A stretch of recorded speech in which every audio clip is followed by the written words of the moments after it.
오늘 말씀의 제목은요, 나의 기쁨은 오직 예수님입니다 라는 제목입니다. 우리 옆에 계신 분들에게 이렇게 한번 인사하겠습니다. 똑같은 제목으로요, 나의 기쁨은 오직 예수님입니다 라고 고백하겠습니다. 네. 옆에 계신 분들이 얼굴이 환해 보이십니까? 네. 화나 보이십니까? 아니면 환해 보이십니까? 네. 갈라디아서 5장에 보면은 그 육체의 일에 대한 말씀이 있고요. 그리고 성령의 열매에 대한 말씀이 나옵니다. 그 갈라디아서 5장 19절에서 21절 말씀까지를 보면 그 육체의 일에 대한 말씀이 나와요. 그 20절 말씀을 보시면 우상 숭배와 주술과 원수 맺는 것, 그리고 분쟁과 시기와 분냄과 당짓는 것, 분열함과 이단이라는 말씀이 나옵니다. 이 모든 것이 하나님의 일이 아니라 육체의 일이라는 말씀이에요. 이 갈라디아서 5장 17절 말씀을 보시면 육체의 소욕에 대한 말씀이 나와요. 육체의 소욕은 우리 안에 있는 육체의 욕구, 이 육체의 소욕은 성령을 거스르고 성령은 육체를 거스르다니 이 둘이 서로 대적함으로라고 말씀이 나와요. 그러니까 육체의 소욕과 이 성령의 관계에 대하여 말씀하시는데 이는 마치 그 물과 기름과 같이 그 서로가 아무리 흔들어도 서로가 합쳐지지 않는 서로가 거스르고 대적한다는 말씀이에요. 여기서 육체의 일이란 이 문자적인 의미가 아니라 그 우리 안에 있는 이 타락한 본성을 의미합니다. 우리 안에는 나는 아니겠지, 나는 아니다라고 이렇게 생각할 수 있겠지만 우리 안에는요 하나님 아닌 다른 우상을 섬기고자 하는 마음이 잠재되어 있어요. 그리고 사랑하는 마음, 그리고 그 원수 맺는 것, 그리고 분쟁과 시기와 분냄, 당짓는 것, 분열함, 이단에 대한 그러니까 나하고 밀접한 뭔가 관계가 없다면 그것이 드러나지 않지만 어느 순간에 나에게 그것이 밀접한 관계가 되어진다면 그것은 반드시 우리 안에서 드러나게 된다는 겁니다. 이렇게 타락한 본성이 우리 안에 잠재되어 있는 거예요. 그러니까 육체의 일은 무엇입니까? 곧 하나님과 정반대되는 일인데 다시 말해서 하나님이 기뻐하시지 않는 일이 바로 육체의 일이라는 말씀이에요. 여기서 어떤 단어가 나오냐면 시기라는 단어가 나와요. 시기. 오늘 말씀 안에서도 시기에 대한 그 말씀이 나옵니다. 이것은 쉽게 말해서 또 질투라고 할 수 있어요. 남을 시기하거나 남을 질투하는 것 이것 또한 하나님께서 기뻐하시지 않는 행동 중에 하나라는 말씀입니다. 오늘 본문 22절과 23절 말씀을 보면요.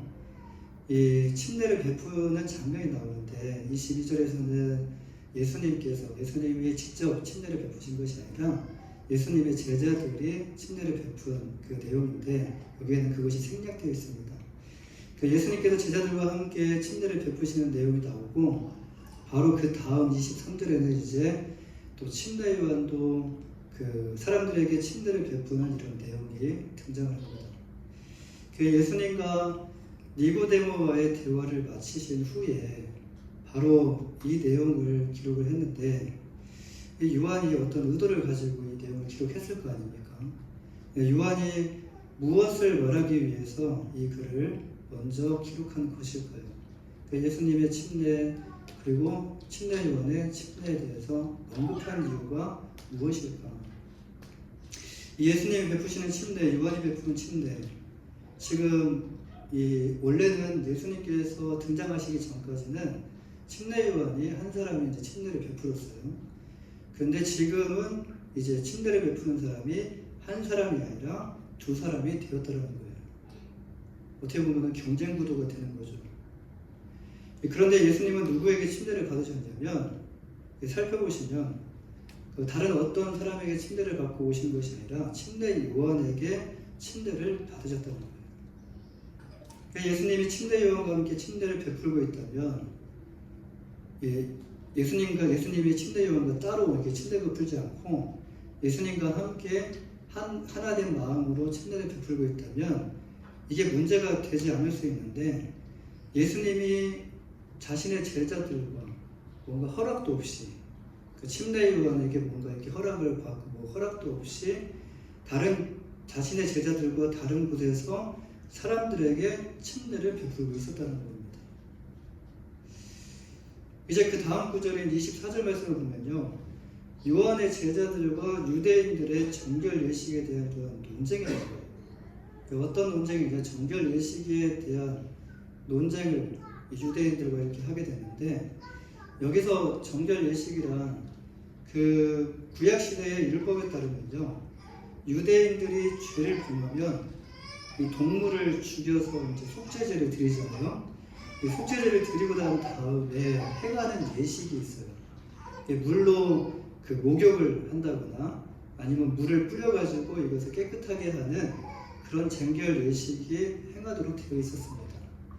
그런데 유대인들은 지금 그 자신들이 행하는 이 정결 예식과 지금 이 침례 요한이 주는 이 침례를 혼동해서 요한의 제자들과 이렇게 논쟁을 벌이고 있었다는 것이에요. 이렇게 요한의 제자들과 유대인들이 논쟁하던 중에 이 논쟁의 논쟁의 그 마음이 어떤 마음으로 논쟁을 했겠습니까? 시기하는 마음, 질투하는 마음. 그러니까 요한을 달갑지 않게 생각하는 그런 마음으로 논쟁을 했지 않겠습니까? 그런데 이 말을 유대인들이 논쟁하던 중에 이 사이에 이제 어떤 내용이 등장을 하게 되냐면, 유대인들을 통해서 예수님이 너희 선생님 그 침례 요한이 아니라 이 예수라는 그 사람이 제자들과 함께 침례를 주고 있다라는 이 내용이 나온 것 같아요. 이게 번진 거죠. 그러니까 이것은 그냥 나온 이야기가 아니라 논쟁 중에 나온 이야기이기 때문에 그냥 정보를 전달하기 위한 그런 내용이 아니었고, 그냥 이들의 마음에 뭔가 불을 지피기 위한, 그러니까 요한의 제자들에게 이 얘기를 들었을 때 요한이 제자들에게 자극이 되는 아마 내용이었을 것이에요. 유대인들이 뭐라고 자극했습니까? 너희 스승인 요한이 침례를 주는 사람보다 예수와 제자들이 침례를 주는 사람이 더 많더라. 비교하는 거죠. 이런 식으로 요한의 제자들을 자극했다라는 거예요. 여러분이라면 이 말을 들었을 때 어떤 마음이 들었겠습니까? 우리 교회보다 다른 교회가 더 많더라 라는 이런 말을 들었을 때 어떤 마음이 들으시겠습니까? 그 이야기를 들은 요한의 제자들의 마음은요, 분이 나요. 그래서 마음 가운데 막 시기와 질투로 가득 차게 되었어요. 이 제자들은 얼굴을 붉히면서 씩씩거리며 자신들의 스승인 요한을 찾아왔을 것이에요. 그리고 그들은 이렇게 말합니다. 요한복음 3장 26절 말씀에 그들이 요한에게 가서 이르되 라비여, 선생님과 함께 요단강 저편에 있던 곧 선생님이 증언하시던 이가 침례를 베풀매 사람들이 다 그에게로 갑니다 라고 이렇게 말씀을 한 거예요. 지금 자신들의 스승인 요한에게 말하는 이 제자들의 말투가 어떤 것 같습니까? 그냥 정보 전달하는 그런 말투일 것 같습니까? 아니면 뭔가 막 화가 나서 그냥 정보를 전달하는 식으로 말하고 있는 것 같지는 않아요. 요한의 제자들은 지금 침례를 베푸는 자가 누구인지 정확하게 알고 있어요. 예수라는 분을 알고 있는데 지금 이들은요, 예수라는 정확한 호칭을 사용하지 않고 뭐라고 표현을 하냐면 함께 요단강 저편에 있던 이가, 그러니까 함께 요단강 이름도 언급하기 싫다라는 거예요. 함께 요단강 저편에 있었던 자가 라고 말을 하는 겁니다. 이는 그들이 예수님을 깎아내리려고 하는 지금 의도적인 마음이 담겨있는 그 요한에게 이런 마음으로 말하고 있다는 거예요. 이 요한복음 1장 19절에서 28절 말씀에 보면요, 침례 요한이 이 제자들이 보는 앞에서 예수님께 침례를 베풀 때 그가 곧 그 지금 침례를 받으시는 분이 누구신지, 지금 이 침례를 받으시는 분이 누구신지를 곧 그가 메시아임을 증거했습니다. 이미 증거를 했어요. 지금 이 제자들이 이것을 듣지 못한 것이 아닙니다. 인정하고 싶지 않은 거예요. 그런데 지금 이들은요, 예수님이 침례 요한에게 침례를 받은 자라는 생각에 사로잡혀 있는 거예요. 그래서 이들은 예수님을 어떻게 생각을 했냐면 침례 요한에게 빚진 자라고 생각을 한 겁니다. 오히려 침례 요한에게 감사해야 하는 자라고 생각을 하는 거예요. 그러니까 예수님이 메시아인지를 모르니까. 그런데 이렇게 빚진 마음으로 감사해야 하는 예수님께서 지금 어떻게 하고 있습니까? 어디 멀리 떨어진, 그러니까 이스라엘에서 어디 멀리 떨어진 이방 국가에 가가지고 아무도 모르게 침례를 베푸신 것도 아니고 자신들과 가까운 곳에서 요단강 그 사이에서 사람들에게 지금 침례를 베풀고 있는 것이에요. 그런데 문제는 무엇이죠? 제자들은 예수님이 베푸시는 그 침례를 통해서 침례 요한의 명성을 떨어뜨리고 있다고. 그러니까 침례 요한에 지금 세워져 있는 그 명성을 예수님이 떨어뜨리겠다라고 생각하고 있었다라는 것입니다. 그래서 그들은요, 예수님이 참 괘씸했어요. 그리고 예수님이 불쾌했어요. 제가 말하는 게 아니고요. 예수님이 괘씸했고 예수님이 불쾌했어요. 막 마음 가운데 뭐가 가득 찼냐면 시기와 질투로 그 분노가 가득 차 있었다는 거예요. 그들 안에 이렇게 시기와 질투로 가득 차 있었습니다. 여러분, 예일대학의 심리학 교수 그 살로비 박사는요, 미국의 범죄율 중에서 20%가 무엇 때문에 발생을 하냐라는 걸 조사를 해봤는데 그 20%라는 건 굉장히 큽니다. 근데 그 20%가 시기와 질투 때문에 생기는 행위라고 말을 해요. 이 질투는 무서운 범죄 행위의 그 암적인 요인이 된다고 말합니다. 질투라는 게요. 그런데 질투의 특성 중 하나가 자기와 직접적인 관계가 없는 사람에 대해서는 거의 질투를 하지 않아요. 연관되어 있지 않으면 거의 질투를 하지 않아요. 그게 뭐? 라고 이렇게 넘어갈 수 있어요. 근데 예를 들어서 옷가게를 하는 사람이 있는데 그가 어떤 농부가 농사를 잘해서 거금을 벌어들였다고 해가지고 그것을 질투하지는 않는다는 거예요. 어느 회사원이 같은 동네에 식료품 가게가 잘 된다고 해가지고 그것을 가지고 또 질투한다는 건 아니에요. 언제 질투가 일어나냐면 자신과 관계없는 이런 다른 분야에서 일을 하는, 이 다른 분야가 아니라 같은 분야에서 경쟁 관계에 있을 때 이 질투와 시기가 일어난다는 거예요. 이 질투의 불길이 아주 가까운 인간관계 속에서 이렇게 작용하기 시작하면요, 그 불길이 더욱더 그 불꽃이 사나워지게 되는데 결국에는 그 불길이 화상을 입는 사람이 주변에 등장하게 된다는 말씀입니다. 근데 주변만 화상을 입히는 것이 아니라 나 또한 그걸로 인해서 파멸된다는 것이에요. 지금 제자들이 예수님을 시기하고 질투했던 이유, 이걸 꺼야 되는데 이걸 지금 끌 사람이 없어요. 다른 분야가 아니라 지금 예수님이 어떤 분야에 있습니까? 같은 분야에 계셨다는 거예요. 그들이 침례를 주고 있는데 예수님도 저기에서 침례를 주고 있었다는 거예요. 근데 요한의 제자들은요, 예수님과 요한을 같은 직종에 있는 그런 경쟁 관계로 이런 상대를 여기기에 시작했다는 말씀이에요. 이 시기와 질투는 어디로부터 오는 것이죠? 성경은 이렇게 말씀해요. 야고보서 4장 1절 말씀을 보면 너희 중에 싸움이 어디로부터 다툼이 어디로부터 나느냐. 이 싸움과 다툼이 내 안에 있는 시기와 질투로부터 시작이 되죠. 그러니까 너희 지체 중에서 싸우는 정욕으로부터 나는 것이 아니냐. 이 다툼과 시기와 질투, 그리고 더 나아가서 이제는 파멸의 길, 살인, 이 모든 것이 어디로부터 나오는 것이냐? 내 안에 있는 정욕으로부터. 그러니까 내 안에 있는 정욕이라는 것은 앞서 말씀드렸듯이 타락한 내 안의 본성으로부터 이것이 나온다는 거예요. 우리가 싸우는 근본적인 원인이 무엇이죠? 생각해보면 굉장히 가벼운 일입니다. 싸우지 않아도 되는 일들을 가지고 우리가 싸우는 경우가 굉장히 많거든요. 근데 우리가 싸우는 근본적인 원인은 우리 안에 있는 정욕 때문에, 우리 안에 있는 잠재되어 있는 타락한 그 본성 때문에 이 싸움이 일어난다는 말씀이에요. 이 모든 싸움의 원인은 상대방이 아닙니다. 상대방이라고 우리는 말을 하지만 그 싸움의 원인은 우리 안에 있는 정욕 때문이라는 말씀입니다.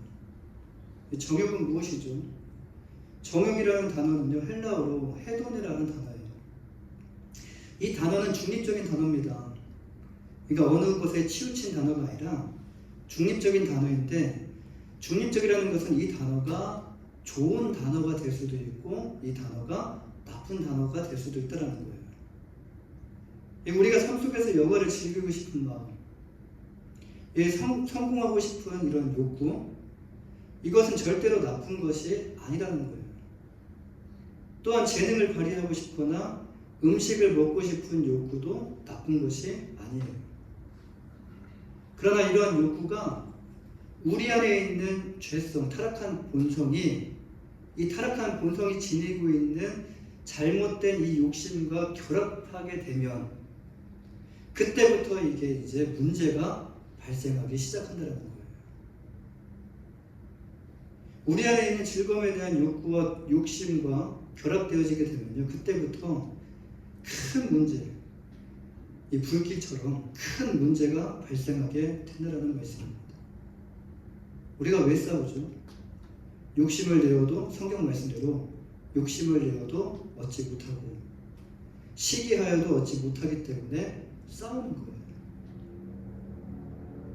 나도 갖지 못하니까 그냥 너도 갖지 말아라 라는 식으로. 욕심을 낸다고 해서 얻어지지 않습니다. 그렇다고 해서 또 시기해도 얻어지는 것이 아니에요. 그렇기 때문에 그것을 취하기 위해서 다투고 싸우고 그러다가 결국에는 나도 모르게 사람을 죽이기까지 한다는 말씀이에요. 내가 죽이고 싶어서 죽인 것이 아니에요. 우리 마음 가운데 시기와 질투에 대한 이 타락한 본성의 마음이 있는데, 여러분 이것을 우리는 매일 삶 가운데 잘 다스려야 합니다. 근데 사람들은 이것을 다스리기 위해 무엇을 하냐면요, 명상도 해요.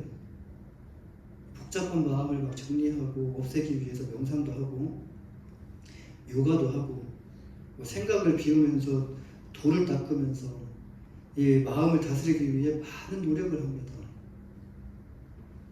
이 스스로 노력해서 얻으려고 하는 힘과 에너지를 지금 돈 닦는 거나 아니면 요가나 명상 안에서 그 모든 것을 다 쏟고 있다는 거예요.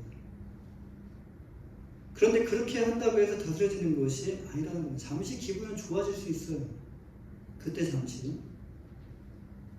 그런데 그렇다고 해가지고 다스려지는 것이 아닙니다.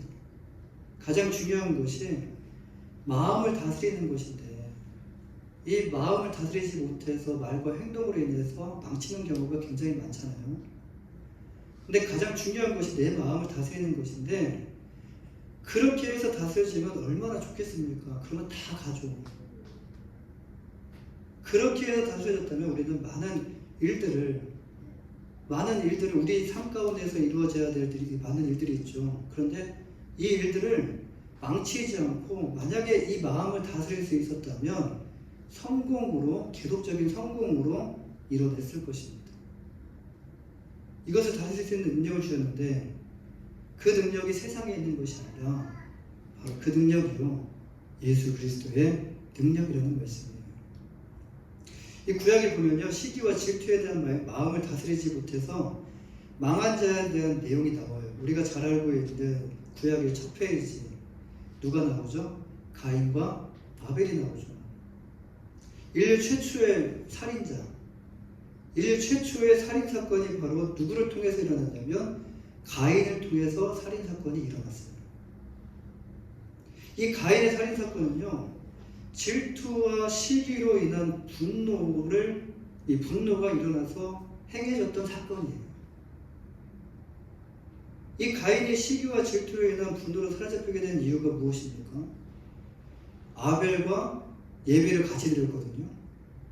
근데 같은 업종이잖아요. 그러니까 같이 예배를 드렸는데 아벨과 비교되어서 뭘 받았냐면 무시받는 그런 느낌을 받은 거예요. 그것도 자기 형이 아니라 자기 동생에게. 가인은 질투로 인해서요, 무서운 분노에 사로잡히게 됩니다. 결국 그는요, 사랑해야 하는 자신의 동생을 돌로 쳐 죽이게 됩니다. 그런 일을 벌이게 돼요. 여러분, 그리고 우리가 쭉 사무엘 상하를 보면은 사울에 대한 내용이 나와요. 이 사울과 다윗에 대한 내용. 사울은 처음부터 나쁜 사람이 아니었어요. 겸손한 사람이었어요. 키는 크고 우락부락하게 생겼지만 겸손한 사람이었어요. 근데 왕이 되고 난 다음에 사울이 어떻게 변합니까? 서서히 사울의 마음이 변질되기 시작한 거예요. 어느 날 그 앞에 다윗이라는 한 사람이 등장을 하게 되는데 키도 조그맣고 별볼일 없게 보이고, 그런데 다윗이라는 사람이 서서히 사울의 눈에 거슬리게 됩니다. 시기하고 미워하는 그 이상 이제 살인까지 저지르고자 하는 그런 마음. 어느 날 사울은요, 백성들이 자기 부하인 다윗과 자기를 비교하는 노래소리를 듣게 되는데 그 노래를 듣고 사울은 기가 확 꺾이게 돼요. 잘 아시죠?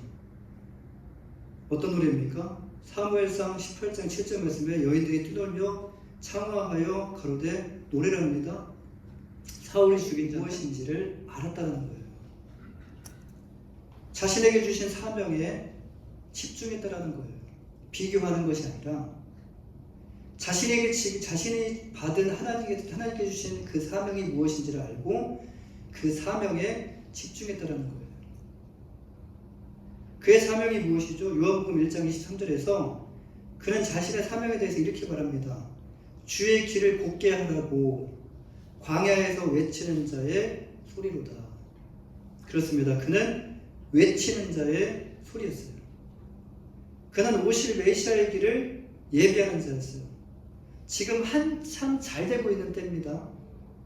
한참 요한이 오게 갇히기 전에 한참 지금 부흥하고 있는 때예요. 그런데 이때에 그는 그에게 주신 그 사명을 잊지 않았다는 거예요. 교만해질 수도 있었습니다. 그러나 더 겸손히 그는 흥해야 되겠고 나는 세워야 된다. 그는 자신이 받은 사명을 잊지 않았다는 말씀이에요. 우리가 주님을 섬기는 목적 또한 이와 동일하다는 말씀이에요. 사명을 아는 자는 목적이 분명합니다. 침례 요한과 침례 요한의 제자들의 차이점이 무엇이죠? 침례 요한의 제자들은 시기와 질투와 분노로 가득 차 있었어요. 그런데 침례 요한은 겸손했어요. 제자들은 사명이 아니라 지금 사람에게 집중을 하고 있는 거예요. 그리고 사람을 의식하며 비교하고 있는 거예요. 그런데 요한은 그렇게 가르치지 않았어요. 지금까지 요한은요, 제자들에게 그렇게 가르치지 않았어요. 그런데 제자들은요, 그 모든 말들을 다 잊어버리고 엉뚱한 생각에 사로잡혀서 예수님께서 행하신 일들을 시기하고 질투하면서 분노를 표출하고 있었다는 거예요. 자신이 받은 사명이 무엇인지 알지 못하면 여러분, 우리 또한 교회 안에서 서로를 시기하며 질투하게 돼요. 교회는 시기하는 곳이 아닙니다. 교회는 질투하는 곳이 아니에요. 근데 왜 시기하고 우리가 왜 질투하고 왜 싸우죠? 제가 3년 6개월 동안 제가 온 지가 한 3년 10개월 됐는데요. 우리 교회에서 싸운 것을 본 적이 없어요. 할렐루야. 왜 시기하고 왜 질투하고 왜 싸우죠? 사명에 집중하지 않았기 때문에 그래요. 사람을 보고 있었고 그 사람과 비교하고 있었기 때문에 싸움이 일어나더라는 거예요.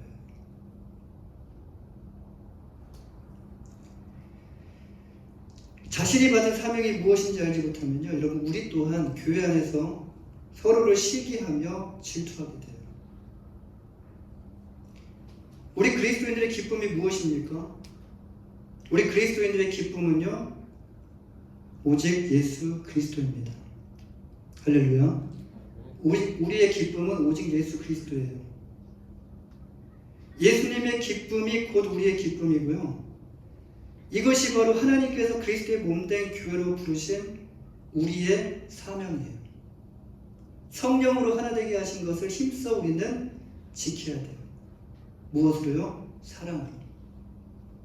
우리의 기쁨은 누구라고요? 오직 예수님입니다 라는 이 고백이 우리 안에서 서로 흘러나와야 됩니다. 사랑하는 여러분, 우리는 지금 이 사명에 집중하고 있습니까?